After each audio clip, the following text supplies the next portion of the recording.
నొప్పి మాయం, సర్జరీ దూరం. మోకాలు మరియు నడుము నొప్పులను ఇకపై భరించాల్సిన అవసరం లేదు. ఆపరేషన్ లేకుండా అత్యాధునిక చికిత్స. Indo British advanced pain clinic. సంప్రదించండి 9807556789. తెలంగాణ కాంగ్రెస్ లో మళ్లీ పదవుల లొల్లి మొదలైందా? పీసీసీ పోస్టులు, కేబినెట్ విస్తరణ లాంటి అంశాలపై పార్టీ వర్గాల్లో జరుగుతున్న తాజా చర్చేంటి? మా వాటా మా కోట అంటూ తెర మీదకు వస్తున్న సామాజిక వర్గాలేంటి? వాళ్లకు ముఖ్య నేతల నుంచి వస్తున్న సమాధానం ఏంటి? అసలు ఇంతకీ పోస్టుల భర్తీ ఎప్పుడు ఉండొచ్చు అంటున్నారు?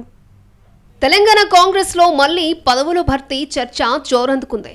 సీఎం రేవంత్ రెడ్డి విదేశీ పర్యటన ముగించుకుని వచ్చిన వెంటనే ప్రక్రియ మొదలవుతుంది అన్న లీకులతో ఒక్కసారిగా అలర్ట్ అయ్యారు పార్టీ నేతలు. దీంతో సామాజిక సమీకరణాలు తెర మీదకొస్తున్నాయి. ప్రభుత్వం ఏర్పడినప్పటి నుంచి పార్లమెంటు ఎన్నికల వరకు సామాజిక లెక్కల ప్రకారం తమ వాటా దక్కలేదని భావించిన నేతలు ఇప్పటికా తమ అభిప్రాయాన్ని బయటకు చెప్పేస్తున్నారు. మాదిగ సామాజిక వర్గానికి చెందిన ఎమ్మెల్యేలు ముఖ్యమంత్రితో ప్రత్యేకంగా భేటీ అయ్యారు. ఎంపీ సీట్ల కేటాయింపులో తమ కులానికి అన్యాయం జరిగిందని, కేబినెట్లో కూడా తమ వాటాకు సరిపడా పదవులు ఇవ్వలేదని, ఆ అన్యాయాన్ని సరిచేయడంతో పాటు పార్టీ పదవుల్లో కూడా మాదిగలకు ప్రాతినిధ్యం కల్పించాలంటూ వినతి పత్రం ఇచ్చారు. కాంగ్రెస్ పార్టీకి మొదటి నుంచి అండగా ఉన్నది మాదిగలేనని, ఆ వర్గాన్ని దూరం చేసుకుంటే నష్టమన్న వాదన గట్టిగా వినిపిస్తున్నారు ఆ ప్రజాప్రతినిధులు.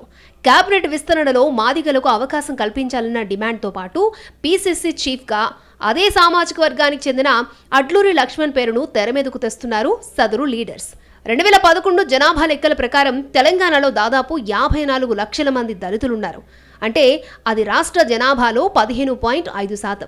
ఇప్పుడు కొత్తగా కులగణన జరిగితే అది 18% దాకా పెరగొచ్చని అంచనా. ఈ 18% ఎస్సీల్లో దాదాపు 12% మాదిగలేనని, ఆ మేరకు తమకు న్యాయం జరగడం లేదు అన్న అసంతృప్తి ఆ వర్గంలో కూడగట్టుకునుంది.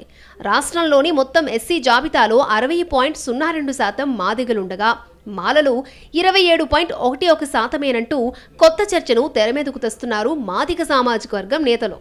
సీఎం రేవంత్ రెడ్డి కూడా అధిష్టానానికి మీ అభిప్రాయం చెప్పండి, నా మద్దతు కూడా ఉంటుందని తనను కలిసిన మాదిగ సామాజిక వర్గం ఎమ్మెల్యేలకు హామీ ఇచ్చినట్టు తెలిసిందే.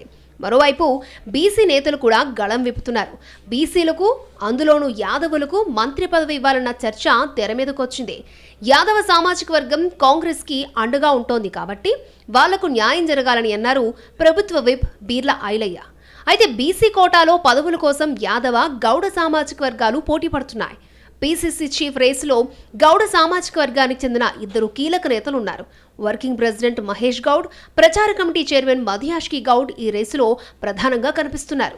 ఈ 2 సామాజిక వర్గాలు కాకుండా ముదిరాజులు, మున్నూరు కాపులు కూడా తమకు ప్రాతినిధ్యం కల్పించాలని డిమాండ్ చేస్తున్నారు.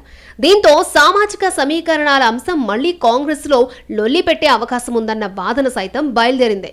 పీసీసీ పదవుల భర్తీ, మంత్రివర్గ కూర్పు లాంటి అంశాలు చర్చకొస్తున్న టైంలో మాదిగలు వెళ్లి సీఎంని కలవడంతో దాని మీద బలమైన చర్చ జరుగుతోంది. బీసీలు కూడా దాదాపు అలాంటి డిమాండే చేస్తున్న క్రమంలో పార్టీ హైకమాండ్ నిర్ణయంపై సర్వత్రా ఆసక్తి పెరుగుతోంది.